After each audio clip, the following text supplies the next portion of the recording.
মুহতারাম হাজিরিন, আল্লাহর রাসূল সাল্লাল্লাহু আলাইহি ওয়াসাল্লাম তার হাদিসের মধ্যে বলেন, লা ইউমিনু আহাদুকুম হাত্তা আকুনা আহাব্বা ইলাইহি মিন ওয়ালিদিহি ওয়া ওয়ালাদিহি ওয়ান নাসি আজমাইন। ও আমার উম্মতেরা, লা ইউমিনু আহাদুকুম, তোমাদের মধ্যে কোনো ব্যক্তি ততক্ষণ পর্যন্ত মুমিন হইতে পারবে না, হাত্তা আকুনা আহাব্বা ইলাইহি মিন ওয়ালিদিহি ওয়া ওয়ালাদিহি ওয়ান নাসি আজমাইন।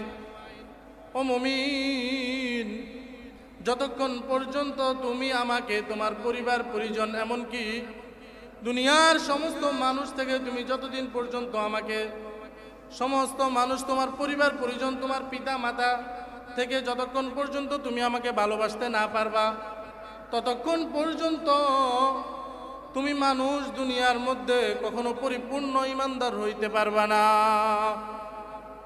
আল্লাহর রাসূলের সাহাবীরা রাসূল আকরাম সাল্লাল্লাহু আলাইহি ওয়াসাল্লামকে কেমন ভালোবাসতেন।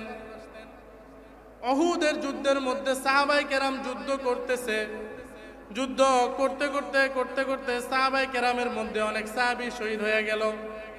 মদিনার মধ্যে খবর পৌঁছায় গেল মুহাম্মদুর রাসূলুল্লাহ সাল্লাল্লাহু আলাইহি ওয়াসাল্লাম দুনিয়া থেকে চলে গেছে। একজন মহিলা সাহাবী রাসূলের বড় আশিক, ওই মহিলা সাহাবী দৌড়াইয়া উহুদের ময়দানে যায়। উহুদের ময়দানে যাইতে যাইতে রাস্তার মধ্যে কোনো ব্যক্তিকে যদি পায়, প্রশ্ন করে, আমার রাসূল মুহাম্মদ সাল্লাল্লাহু আলাইহি ওয়াসাল্লামের কি অবস্থা? ওই মহিলাকে, ওই ব্যক্তি প্রশ্নের উত্তর দেয়, মুহাম্মদুর রাসূলুল্লাহ সাল্লাল্লাহু আলাইহি ওয়াসাল্লাম তো শহীদ হয়ে গেছে। আবার ওই মহিলা আর একটু সামনে যায়, আবার প্রশ্ন করে, আমার ভাই মুহাম্মদের কি অবস্থা? মুহাম্মদুর রাসূলুল্লাহ সাল্লাল্লাহু আলাইহি ওয়াসাল্লাম শুনলাম নাকি উহুদের ময়দানে শহীদ হয়ে গেছে। ওই ভাইকে যখন ওই মহিলা প্রশ্ন করে, তখন বলে যে তোমার ভাই মুহাম্মদ উহুদের যুদ্ধে শহীদ হইয়া গেছে। মহিলা দৌড়াইতে দৌড়াইতে আরেকটু সামনে যায়, আরেকটু সামনে যাওয়ার পর প্রশ্ন করে যে আমার রাসূল মুহাম্মদের কি অবস্থা? আবার যখন মহিলা এই প্রশ্ন করে, তখন মহিলাকে আবার ওই উত্তর দেওয়া হয়, তোমার রাসূল মুহাম্মদকে শহীদ করা হয়েছে। ওই মহিলার মন মানতে পারলো না। ওই মহিলা আল্লাহর রাসূলের সাহাবী হযরত আনাস রাদিয়াল্লাহু তাআলা আনহুকে বলল, ওরে ভাই আনাস, আমার ভাই মুহাম্মদ, আমার রাসূল মুহাম্মদ কোথায়? আমি মুহাম্মদকে খুঁজতেছি, আমি মুহাম্মদকে দেখতে চাই। মুহাম্মদকে না দেখলে পরে আমার মনের জ্বালা, আমার মনের ব্যথা কোনোদিন বুঝবে না। হযরত আনাস রাদিয়াল্লাহু তাআলা আনহু ওই মহিলাকে বললেন যে যাও, অমুক জায়গায় তোমার ভাই মুহাম্মদ আছে, যাও তোমার ভাই মুহাম্মদকে গিয়ে দেখে আসো। ওই মহিলা দৌড়াইতে দৌড়াইতে মদিনার মধ্যে যাওয়ার পর যখন দেখলো যে মুহাম্মদুর রাসূলুল্লাহ সাল্লাল্লাহু আলাইহি ওয়াসাল্লাম মদিনার মধ্যে, তিনি এখনো জীবিত আছেন, তিনি অসুস্থ আছেন, মুহাম্মদুর রাসূলুল্লাহ সাল্লাল্লাহু আলাইহি ওয়াসাল্লাম পরিপূর্ণ সুস্থ নাই, কিন্তু মুহাম্মদুর রাসূলুল্লাহ ওই যে যুদ্ধের ময়দানে তিনি আঘাতপ্রাপ্ত হয়েছেন, আঘাতপ্রাপ্ত হওয়ার কারণে মুহাম্মদুর রাসূলুল্লাহ সাল্লাল্লাহু আলাইহি ওয়াসাল্লামের শরীরে কিছুটা রক্ত প্রবাহিত হয়েছে। মুহাম্মদুর রাসূলুল্লাহ সাল্লাল্লাহু আলাইহি ওয়াসাল্লামের শরীর থেকে রক্ত পড়তেছে। ওই মহিলা যখন মুহাম্মদুর রাসূলুল্লাহ সাল্লাল্লাহু আলাইহি ওয়াসাল্লামকে দেখলেন, তখন ওই মহিলা বললেন যে মুহাম্মদুর রাসূলুল্লাহ সাল্লাল্লাহু আলাইহি ওয়াসাল্লামকে দেখার পর আমার কলিজাটা ঠান্ডা হয়ে গেল। মুহাম্মদুর রাসূলুল্লাহ সাল্লাল্লাহু আলাইহি ওয়াসাল্লামকে সাহাবায়ে কেরাম অনুসরণ করতেন। কেমন অনুসরণ করতেন? আল্লাহর রাসূলের একদল সাহাবী ইসলাম ধর্ম প্রচার করার জন্য তারা শাম থেকে মদিনায় আসতেছে।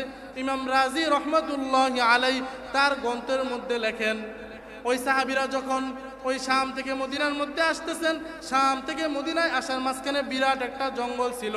ওই জঙ্গলের মধ্যে দিয়ে যখন অতিক্রম করতেছেন, ওই আল্লাহর রাসূলের সাহাবায়ে কেরামদেরকে ওই শামের লোকেরা বলছে, ও আল্লাহর রাসূলের সাহাবী, এই যে আপনারা যে এই জঙ্গল পার করতেছেন, জানেননি এই জঙ্গলের মধ্যে কি আছে? সাহাবায়ে কেরাম বললেন যে জঙ্গলের মধ্যে কি আছে আর জঙ্গলের মধ্যে কি নাই এগুলো দেখার আমার বিষয় না। মুহাম্মাদুর রাসূলুল্লাহ সাল্লাল্লাহু আলাইহি ওয়াসাল্লাম আমাদেরকে আদেশ দিয়েছেন, মুহাম্মাদুর রাসূলুল্লাহ সাল্লাল্লাহু আলাইহি ওয়াসাল্লাম আমাদেরকে গুরু দায়িত্ব দিয়েছেন যেন মুহাম্মাদুর রাসূলুল্লাহ সাল্লাল্লাহু আলাইহি ওয়াসাল্লামের দ্বীনকে দুনিয়ার মধ্যে আমরা পাঠাইতে পারি।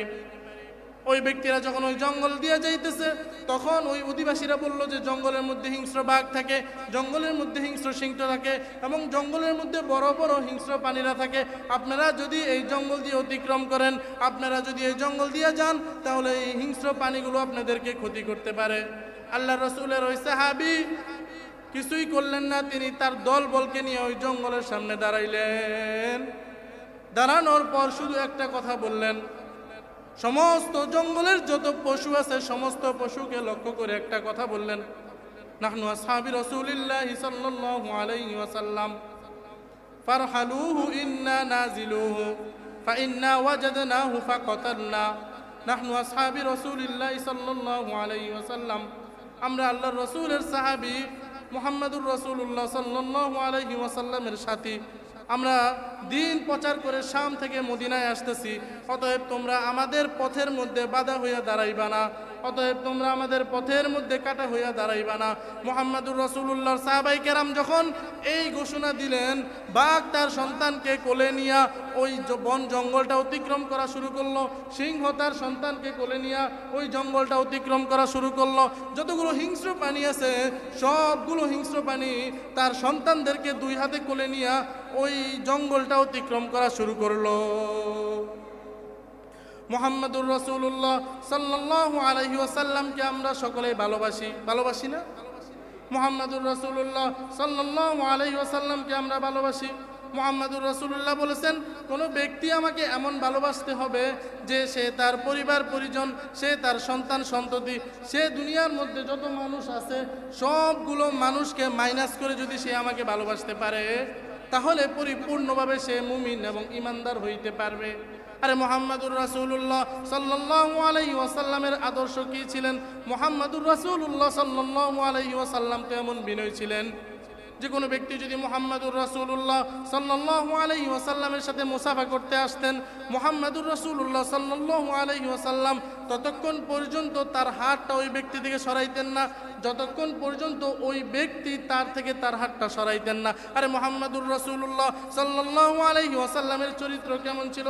আরে মুহাম্মাদুর রাসূলুল্লাহ সাল্লাল্লাহু আলাইহি ওয়াসাল্লামের সাথে কেউ যদি কোলাকুলি করত, মুহাম্মাদুর রাসূলুল্লাহ সাল্লাল্লাহু আলাইহি ওয়াসাল্লামকে কেউ যদি বুকে নিত, যতক্ষণ পর্যন্ত ওই ব্যক্তি মুহাম্মাদুর রাসূলুল্লাহ সাল্লাল্লাহু আলাইহি ওয়াসাল্লাম থেকে পৃথক না হইতো, মুহাম্মাদুর রাসূলুল্লাহ সাল্লাল্লাহু আলাইহি ওয়াসাল্লাম ওই ব্যক্তি থেকে ততক্ষণ পর্যন্ত পৃথক হইতো না।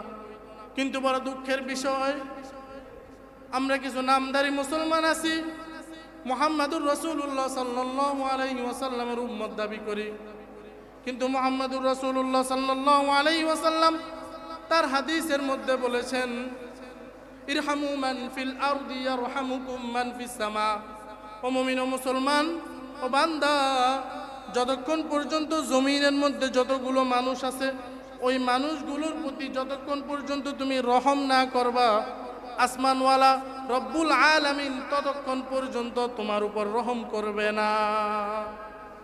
তাহলে যেই ব্যক্তি শুধুমাত্র মুহাম্মাদুর রাসূলুল্লাহ সাল্লাল্লাহু আলাইহি ওয়াসাল্লামের এই আদর্শটা বুকে ধারণ করে, ইরহামু মান ফিল আরদ, জমিনের মধ্যে যে সমস্ত মানুষগুলো আছে ওই সমস্ত মানুষগুলোর উপর রহম করা, ওই সমস্ত মানুষগুলোর উপর দয়া করা, যদি শুধুমাত্র মুহাম্মাদুর রাসূলুল্লাহ সাল্লাল্লাহু আলাইহি ওয়াসাল্লামের এই যে আদেশটা আছে, এই আদেশটা যদি কোনো মুমিন মুসলমান পরিপূর্ণভাবে সে যদি ধারণ করে, বুকে লালন করে এবং ওই হাদিসের উপরে আমল করে, তাহলে মুহাম্মাদুর রাসূলুল্লাহ যে উদ্দেশ্যে দুনিয়াতে এসেছেন, মুহাম্মাদুর রাসূলুল্লাহ যে উদ্দেশ্যে তার দ্বীনকে এই দুনিয়ার মধ্যে ছড়াইছেন, মুহাম্মাদুর রাসূলুল্লাহ সাল্লাল্লাহু আলাইহি ওয়াসাল্লাম যে উদ্দেশ্যে ইসলামকে আমাদের মাঝে পাঠাইছেন, মুহাম্মাদুর রাসূলুল্লাহ সাল্লাল্লাহু আলাইহি ওয়াসাল্লাম তার দুনিয়াতে আসার যে মাকসাদটা ছিল, এই মাকসাদটা পরিপূর্ণ হয়ে যাবে, এই মাকসাদটা পরিপূর্ণ হয়ে যাবে। কিন্তু বড় দুঃখের সাথে বলতে হয়, আমাদের দেশের মধ্যে কিছু মানুষ আছে নামদারি সুন্নি। দেখা যায় সারা বছর কোনো ব্যক্তি মুহাম্মাদুর রাসূলুল্লাহ সাল্লাল্লাহু আলাইহি ওয়াসাল্লামের কটূক্তি করলো, কিন্তু তার কোনো খবর নাই। আমাদের দেশের মধ্যে এমন নামদারি কিছু সুন্নি আছে, মুহাম্মাদুর রাসূলুল্লাহ সাল্লাল্লাহু আলাইহি ওয়াসাল্লামকে ব্যঙ্গ করলো, তার কোনো খবর নাই। কাদিয়ানীরা মুহাম্মাদুর রাসূলুল্লাহ সাল্লাল্লাহু আলাইহি ওয়াসাল্লামকে ব্যঙ্গ করলো, শুধু ব্যঙ্গ করলো না, তারা নিজেদেরকে নবী বলে দাবি করলো। আমাদের দেশে এমন কিছু মানুষ আছে যারা হযরত আম্মাজান আয়েশা রাদিয়াল্লাহু তাআলা আনহাকে নিয়ে কটূক্তি করে, খাদিজা রাদিয়াল্লাহু তাআলা আনহাকে নিয়ে কটূক্তি করে, ফাতেমা রাদিয়াল্লাহু তাআলা আনহাকে নিয়ে কটূক্তি করে।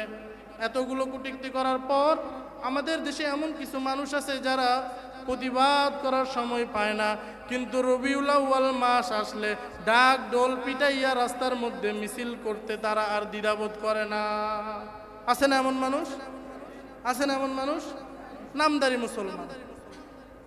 যদি আপনি আমি নামদারি মুসলমান হই, আর যদি আপনি আমি রসুলের ভালোবাসা, রসুলের আশেক নিজেকে দাবি করি, অর্থাৎ কেমন আশেক? নামদারি আশেক। যদি নামদারি আশেক নিজেকে দাবি করি, আর যদি নামদারি আশেকের মতো যদি চাল চলন করি, আর নামদারি আশেকের মতো যদি উঠা বসা করি, আর রসুল যে বলেছে ইরহামু মান ফিল আরদ, জমিনের মধ্যে যতগুলো মানুষ আছে ওই মানুষগুলোর উপর তোমরা রহম করো। যদি জমিনের মানুষগুলোর উপর রহম করো, তাহলে আল্লাহ তাআলা ওই যে আসমানে আছে, ইয়ারহামুকুম মান ফিস সামা, আসমানের মধ্যে যে রব আছে ওই রব তোমাদের উপর রহম করবে। তাহলে কোনো ব্যক্তি যদি মুহাম্মাদুর রাসূলুল্লাহ সাল্লাল্লাহু আলাইহি ওয়াসাল্লামের এই একটা আদর্শকে যদি নিজের মধ্যে ধারণ করে, অর্থাৎ রহম করা, মানুষের প্রতি দয়া করা, অনুগ্রহ করা, শুধুমাত্র এই একটা গুণ যদি কোনো মুমিন মুসলমান তার মধ্যে লালন করতে পারে, তাহলে আশা করা যায় এই যে মুহাম্মাদুর রাসূলুল্লাহ সাল্লাল্লাহু আলাইহি ওয়াসাল্লাম তিনি যে আশা করেছেন, তিনি যে বলেছেন যে হাউজে কাউসারের পানি পান করাবেন, তিনি যে বলেছেন যে হাসরের ময়দানে তিনি আমাদের জন্য সুপারিশ করবেন, আশা করা যায় যদি এতটুকু মুহাম্মাদুর রাসূলুল্লাহ সাল্লাল্লাহু আলাইহি ওয়াসাল্লামের আদর্শ যদি আমরা বুকে লালন করতে পারি, তাহলেই আমরা প্রকৃত মুমিন হতে পারবো ইনশাআল্লাহ। মুহতারাম হাজিরিন, আজকে এই সিরাত মাহফিল মুহাম্মাদুর রাসূলুল্লাহ সাল্লাল্লাহু আলাইহি ওয়াসাল্লামের জীবনী, কিন্তু মুহাম্মাদুর রাসূলুল্লাহ সাল্লাল্লাহু আলাইহি ওয়াসাল্লামের জীবনী যদি শুধু আমরা শুনি, তাহলে কি হবে? মুহাম্মাদুর রাসূলুল্লাহ সাল্লাল্লাহু আলাইহি ওয়াসাল্লামের জীবনী শুধু শুনলেই হবে না। মুহাম্মাদুর রাসূলুল্লাহ এই যে দ্বীনের জন্য কত কষ্ট করেছে, মুহাম্মাদুর রাসূলুল্লাহ সাল্লাল্লাহু আলাইহি ওয়াসাল্লাম এই দ্বীন যে নিয়ে আসছেন দুনিয়ার মধ্যে, এই দ্বীনের জন্য তিনি যে কষ্ট করেছেন, মুহাম্মাদুর রাসূলুল্লাহর এই যে কষ্ট এবং মুহাম্মাদুর রাসূলুল্লাহ সাল্লাল্লাহু আলাইহি ওয়াসাল্লামের এই যে অবদান যদি আমরা ওই জমিনের মধ্যে যতগুলো মানুষ আছে ওই মানুষগুলোর উপর যদি রহম করতে পারি, তাহলে আল্লাহ তাআলা ওই মুহাম্মাদুর রাসূলুল্লাহ সাল্লাল্লাহু আলাইহি ওয়াসাল্লামের ইশারায়, মুহাম্মাদুর রাসূলুল্লাহ সাল্লাল্লাহু আলাইহি ওয়াসাল্লামের সুপারিশে আল্লাহ তাআলা কিয়ামতের ময়দানে আমাদের উপর রহম করবেন ইনশাআল্লাহ। তাহলে শুধুমাত্র মুহাম্মাদুর রাসূলুল্লাহর জীবনী শুনলেই হবে? মুহাম্মাদুর রাসূলুল্লাহর জীবনী শুধু শুনলেই হবে না, মুহাম্মাদুর রাসূলুল্লাহ সাল্লাল্লাহু আলাইহি ওয়াসাল্লামের জীবনীর উপর আমল করতে হবে এবং মুহাম্মাদুর রাসূলুল্লাহ সাল্লাল্লাহু আলাইহি ওয়াসাল্লামের দেখানো পথের উপর চলতে হবে। যদি আমরা চলতে পারি তাহলে আল্লাহ তাআলা আমাদেরকে কামিয়াব করবেন।